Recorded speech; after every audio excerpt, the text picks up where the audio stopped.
Hi everybody and welcome to the Back Office Teardown Lab. Today's video was going to be about what you see in front of you. In fact, the content of that video is on this card, but as you can see, it's unfinished and frankly very stressful. This is representative of my life right now. I'm so busy and this particular project wasn't going well. So I'm going to clear the decks because I want to show you something that is very unstressful. That's a lot better. Now, anybody following my Discord will know that I'm keeping busy, to say the least. Now, I want to show you this. This is a book that I had as a child. This isn't the exact book. I don't know if the exact book still exists anywhere. But this is a copy of the Virgin computer game series, Games for Your BBC Micro. And doesn't that look fantastic? There is a small crack in the spine here because I did open it up and I don't think this has ever been opened. I purchased it for £4 on an online bookshop and it looks like it's just basically old stock. And originally it was £2.95, so really that's not much of an extra I had to pay to get this. A lot of computer game systems had these books that let you type in games, and it was very common in magazines to have games listings. I know it might seem weird now, but I think the equivalent is you using Scratch or Arduino. And you can see that a lot of these games, when we go through this, are text-based. However, they always had these really amazing pictures to excite you.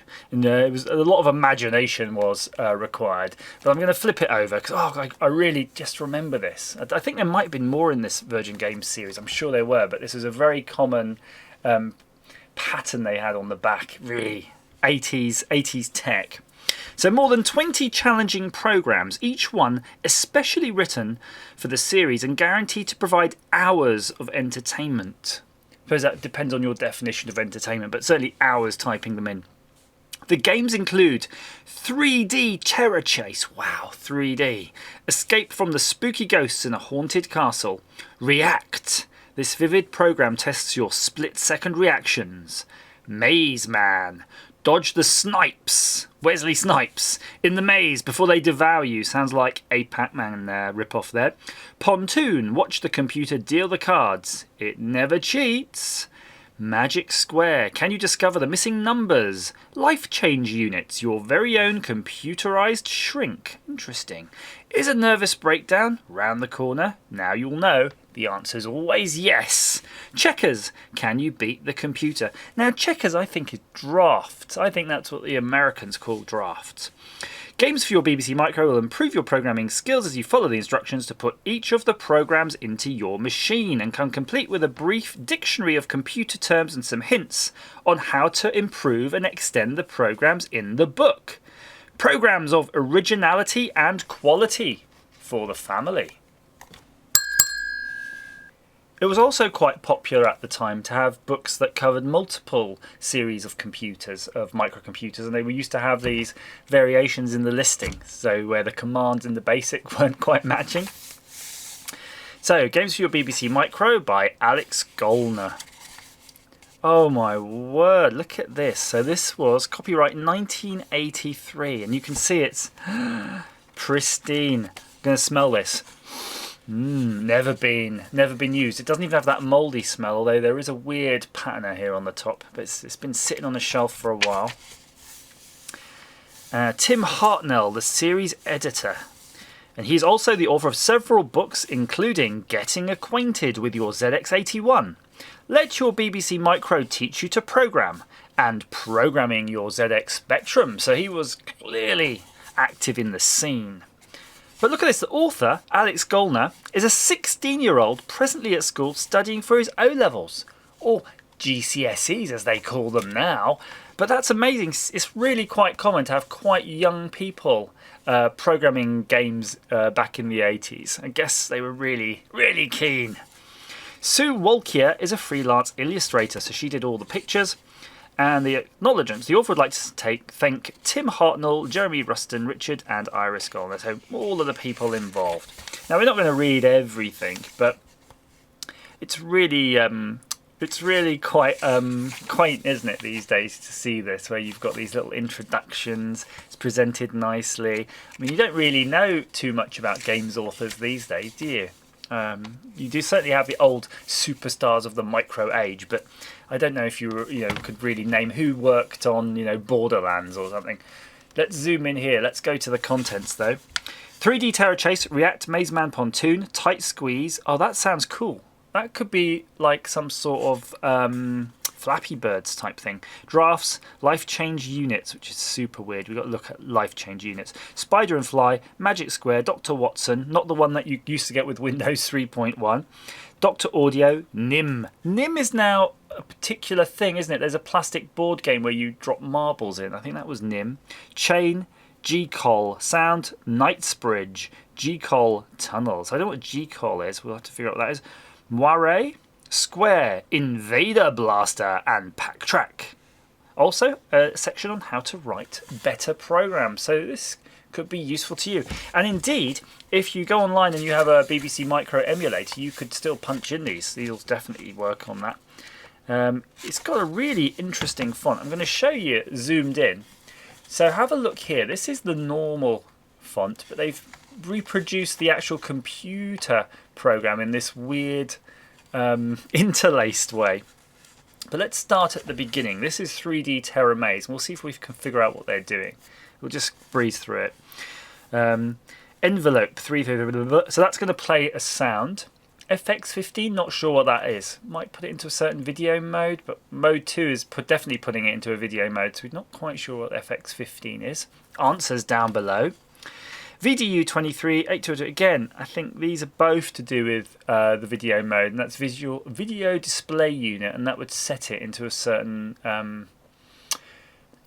way. I can't, I'm really grasping right now. Fine. Proc init, repeat, proc time, proc move, proc go. So this is interesting, right? Because it does look like it's procedural, and I was too young to write in sort of procedures, but you can see here they've defined a procedure called proc end, and it just plays a tune, I think, or does whatever FX15.1 does, and then ends. So it's probably the counter for whatever line 60 is doing. And then you can see here, this is the proc init, so it's initializing the data structures in memory, and you can see that is your maze. To be honest with you, I'm not sure it's particularly 3D. I'm not sure where the 3Ds come from, but you can see there. And then there's some assignments to variables. And you can see there, that's how you assign a numeric value, if I'm not mistaken. So they're saying OD equals 1, and then they're dimensioning a numeric array called A and making it 756 digits or characters long. And then there's a for loop. So they're saying for t equals 0 to 26, so t is your counter, going from 0 to 26, read A. So it's reading this data structure. I don't know, perhaps this data here gets injected into there. I'm not really sure how it works. We'd have to figure that out. And then you can see here, from g equals 1 to 28, in fact, I suspect these are 28 long. Okay. But basically what it's doing there, it's cutting the string. So you can see here, ask mid dollars, a dollar. So it's cutting a string and it's just loading data, and then it's just iterating through that. So it's setting up a two-dimensional array and then populating it or doing something like that. And then you can see here walls, ceiling and floor, and it's moving the cursor on the screen. So this is moving the graphics cursor where it's going to plot lines, and then it's drawing lines. And it's probably drawing the border around the screen. And oh yeah, well, we know that. It did say that, wall, ceiling and floor. And then it's doing something with planks. So it's drawing some planks. So it sounds to me like it's drawing a background layer, and then it's going to be putting various things on top. Because you can see there's actually random elements, but it doesn't seem to be calling from this array. So let's just go through briefly, and then there's a whole bunch of stuff, and it's saying far door. Okay, so it could be 3D in that it's plotting a kind of a, 3D view of this map data, a bit like the MIDI maze on the Atari ST, for example, or Dungeon Master on the Atari ST, if you want to use a more advanced example. And you can see, look, light rays. You've got light rays going on. You've got left doors, right doors. So you're obviously traversing this. And I love this artwork. They always had this. It was just ghosts, goblins, really cool looking artwork that was nothing to do with the game. And there you go. Look, after just a few pages of punching in those numbers, you could run it and it wouldn't work. It definitely would not work. You'd have to then go through a fine-tooth comb and see what mistakes you made when you were typing it in. But you can see that was actually a pretty concise program. It's not that big. And if you were that way gifted, you could alter this and make this game anything you want. And there's your react, and it just goes on and on. I'm going to flick through, look at the graphics there. I say graphics, the artwork. There's some interesting cards for your pontoon. What's that one? What's that one? I want to see though. We did pick out some particular ones we wanted to talk about, didn't we? And I was curious in that one that was psychoanalyzing you. Life-changing units on page 58. Now, I was thinking of giving this to my kids to play with, but I'm not sure they'd have the patience. They're into Scratch, but they're probably not going to want to do this. I mean, they'll certainly use the BBC Micro to play the games that are already on it, but typing them this way, I don't think they could be encouraged. I'm even thinking if my kids were 16 now, would they want to do it? Probably not. I don't think people think the same way anymore. So this is going to evaluate recent changes in your life and the terms these changes have had on you. That's what it says here in the description. So let's see what it does. Answer why if you think that the statement is applicable. Oh, is it one of these 20 questions? Now, if you remember, there's these toys you can get where it asks you 20 questions, and as a result of that, it can whittle down to a particular answer. I'm wondering if it's doing that. And look, all of the system is basically just asking questions. This question is worth 4. So you can see these are remarks, by the way. It says REM. This question is worth 7, and then it says L dollars. So it's setting a string called L dollars. Divorce. Divorce, A equals 7. So it's again giving up hard drugs, death of a spouse, divorce, giving up hard drugs, marital separation, prison sentence, death of a close relation, personal injury or illness, marriage, sacked or made redundant, marital reconciliation, it's only worth 1, retirement, change in a relation's health, giving up more than 40 cigarettes a day, sex difficulties. I don't know what it means, if that means sex difficulties in having sex rather than deciding what gender you are. Increase in members of family, business readjustment. So look, this, for a 16-year-old, he's come up with a lot of interesting questions. Oh, I love this one. Look here. This is stressful. A mortgage of over £30,000. Ooh. So it goes through setting up these questions. Look at them. There you go. Bang, bang, bang, bang, bang. The weird thing I'm noticing, though, that these are just going through like line numbers, and it's got this proc test, proc test, proc test. So I'm not sure how it determines to go through here, but maybe we'll glean that. Oh, I think you have to just answer them, do you? Maybe it's a yes, no, yes, no. You just go yes, no, yes, no, yes, no, and it asks you like 20 questions. And then it seems, probably, I think that is what it does. For t equals 1 to 5,000 next. And then it says here, if L less than 50, so I'm sure L is this cumulative score.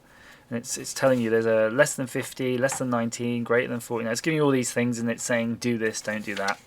You're stressed, you're not stressed. And that was it. It's pretty basic, but I tell you what, I really find it strange that it just rattles through all these questions. I kind of had that gut feeling that maybe it was clever and it was doing something like go subbing to line numbers in a smart way, but I don't think it is. And we'll never know unless somebody tries it out. Oh, look, someone has used this. Look, because there's some handwritten notes. It wasn't you, you filthy bugger. Look at that. Dr. Audio. I am Dr. Audio. Sound. So that's a sound routine, I think, really, just to teach you about sound routine. Knightsbridge. G-col tunnel. Let's see. This program shows how the G-col statement can make a tunnel appear on the screen. Okay. All right, that's it. It's so simple. Look at that. That's just a little program there, and it will draw you a Tempest-style tunnel. And there's a little program there that will draw you a moire pattern. Oh, I love those. Do you remember those at school? You used to do them with the lines and the ruler. Little tiny program. These are the ones I would really enjoy doing. I'd probably do them now. If I was that way inclined, I'd dig out the BBC Micro and show you, but I fear that you would be too excited from that and not be able to sleep all weekend, so I'm not going to do that. And check this pack track. In this game, your maze man is off on another adventure. His aim is to eat up all the blocks, but he is in some difficulty because as he moves around, he leaves a trail of blocks he cannot digest and therefore retrace his path. So basically, you're like a little dude that's going around the map eating these chunks, but you're pooing out chunks as you eat them. So you're going, and you don't want to traverse your poos. So I'm guessing you have to figure out the maze because you only get one chance to go around it. But you'd have to be pretty lame to go around this end of the maze. Although we don't know how it's presented. Maybe it's a super 3D maze, but I doubt it is. And then there's the guide on how to write better. Oh no, the page is damaged here. I might have to put some glue. Oh, I don't know how to deal with it. I can't deal with this. It kills me to find something like this, which is like a million years old, 40 years old, and I am breaking it now. I am ruining it by looking at it. No. Let's ignore that. There's your glossary and your little guide, but I can see what's your better. Let's see if there's any gleaning here. Yeah, he's saying about reusing variables and using go subs. Go sub. I kind of think go sub. It did show that there was some sort of procedural process statement here, but I'm not sure why you'd want to use go subs. But who knows? There you go. That's enough for you. Have a great weekend. Bye bye.